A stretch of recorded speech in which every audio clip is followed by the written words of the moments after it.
munupu mbaddemu abagamba nti ne Bobi Wine dictator tulina omwesimbako kati MPUUGA gwe babadde balonze yesimbe ku Bobi Wine kyovola bange ebbaluwa gye bawandiisa aba NUP eremesa MPUUGA okwesimba mu pate mbu bamukutte lwa buli bwanguzi ka MPUUGA badde agenda kwesimba ku Bobi Wine mu pate Bobi Wine kyatayagala olutalo lwa MPUUGA ne Bobi Wine luva kwagala kumwesimbako kwa abanupu abambadde bagamba nti ne Bobi Wine dictator lwaki takkiriza kumwesimbako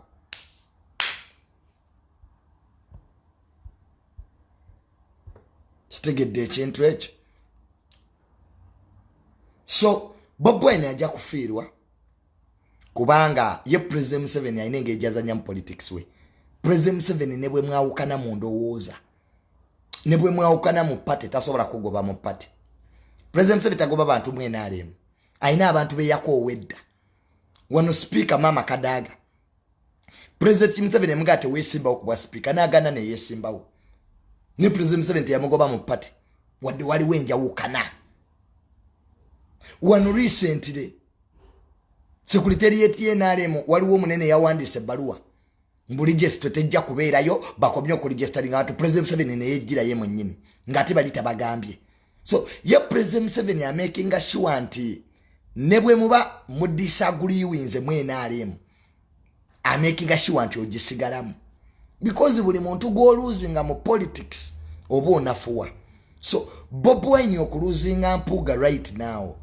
kijja kosaamu nope kitegeera kijja gikosaamu nnyo MPUUGA badde alina kinene nnyo kyagattako kaawo oyogera ku discipline actually binalabye mu baluwa mbo MPUUGA talina mpisa zaake yaziina abantu basinga obutaba na mpisa wano honorable zaake gwasooka principal ngata kuwandikangako baluwa wano NUP ababaka emwafune milioni 18 nga principal teyabawandikako baluwa lwaki ku MPUUGA agiwandiise because it's personal kiri personal this is personal war kalonza n'okusanga n'MPUUGA naye yabadde anoonya lutalo ng'anoonya lizoni ya lutalo katugenda laba nopu 2 tulina nopu y'abampuuga y'ababedi bwanika jukira mu bitundu ebyasinga okulonda Bobi Wine last time Masaka yalimu Masaka was a big stronghold of NUP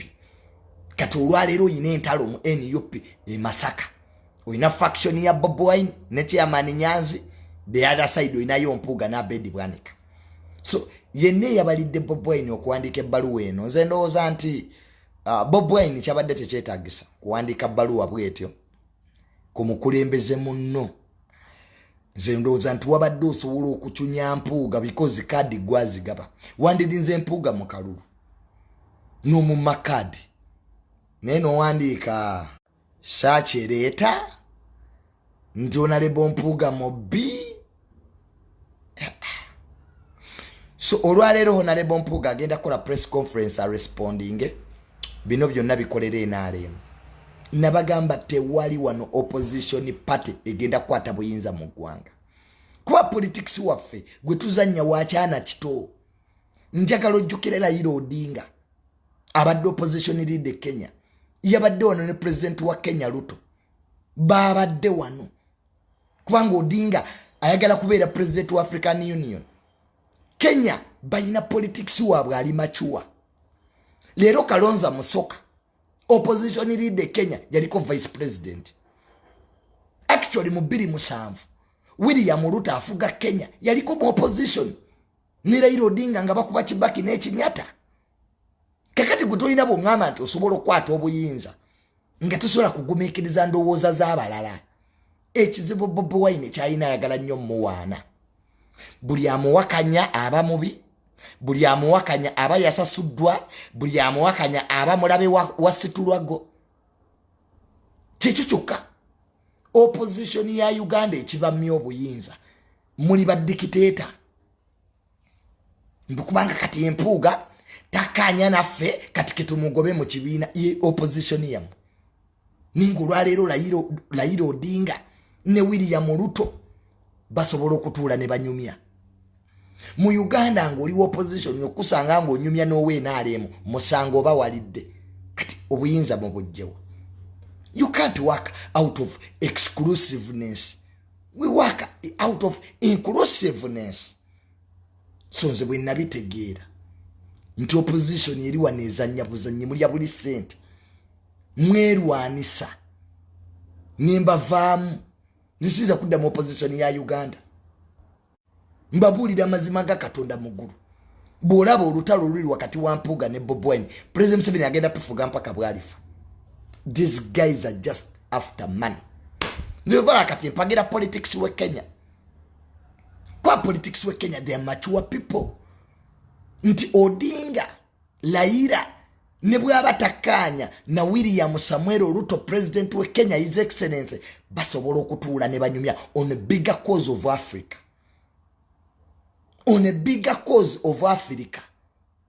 Ni wano MPUUGA baganda bonna MPUUGA ne Bobi Wine bonna bakatuliki begudde malaka mbwabe bajja okujja ko Museveni hapo. Tuwa President Museveni buli wakwata akazindala abasekerera. Banna byabufuzi ba Uganda mwenonyeza byammwe. Munonya sente. Obuyinza tebabufuna bwe batyo. Okimanyi nti Uhuru Kenyatta ne William Ruto mu 2007 bali ku side za njawulo. Ne tugenda okutuuka mu 2016 2017 ng'omu president omulala vice president. You cannot play politics alone. Tosobola kuzanya byabufuzi weka. Buli ako challenging tosobola mugoba mu party. Yes MPUUGA ina weaknesses zenzikiriza nammwe muli ya sente. Bobi Wine ababaka bo bali obukaddaanaana eyazizaayo on record ali omubaka omukabugo. Guno nina ba meya bemmanyi babira kyankwanzi meya nga banopo mwaba abalonda nika kati eye baluwa nga tagiwandiikangako. So I think opposition egenda nafuwa nnyo entale eziri mu opposition n'obutakwatagana obuli mu bibiina ebivuganya President Museveni bikulaga lwatu nti abayina essuubi opposition yokwata obuyinza mu ggwanga lino mwerimbira ddala. So ebyo mbikomezaawo. MPUUGA abadde ayagala kwesimba ku Bobi Wine mu pate. Bobi Wine kyaganye bafuna obutakkaanya ku ngeri emirimu gye girina okutambula mu parliament. Actually nze kyendowooza kye tulina okukola abakulira ebibiina by'ebyobufuzi babeere babaka mu parliament. Kubanga politics wa parliament nalaba Ssenyonyi ng'agenza okulambula eddwaliro ly'e Lubowa bamugaanyi abalala bagendayo babakkirize. Nawulidde deputy speaker yagenda ye bajja mukkiriza ninga leader of opposition Ssenyonyi bamugaanyi singa baddewo nalebo MPUUGA bandimukkiriza. So parliament ine engeri gyekolamu politics waayo kaize kindowooza nti abakulira ebibiina by'ebyobufuzi it's high time obeere babaka mu parliament. Kubanga question eriwo omubaka waani wa party emuleeta wa parliament gyakolera emirimu gye oba wa abantu abamulonda omubaka waani akole byani. MPUUGA ava okukola emirimu gye nga leader of opposition oba akole gya Bobi Wine ate bwana akole gya Bobi Wine kati egy'abantu abamulonda gy'anaagikola ddi. So there's conflict of a parliamentarian yagwawa wano fabe nalemu twagoba balebe MP ne tubagoba mu pate lwa kusiwuka mpisa tinkasimire honorable Nsereko honorable Sekikubo n'abalala kyatumala enviiri ku mutwe mama Kadaga yaliyo nga tubagoba yagamba mu parliament balina gye balaga n'abaweewa okutuula tebali mu opposition tebali mu NRM. Kakati netubuuza mama Kadaga speaker nti owangi bano twabagobye mu NRM ate lwaki obateerawo waneewo okutuula n'akati ndi speaker bino nabikoze nga speaker singa atuula ku seeke ye NRM and she was right.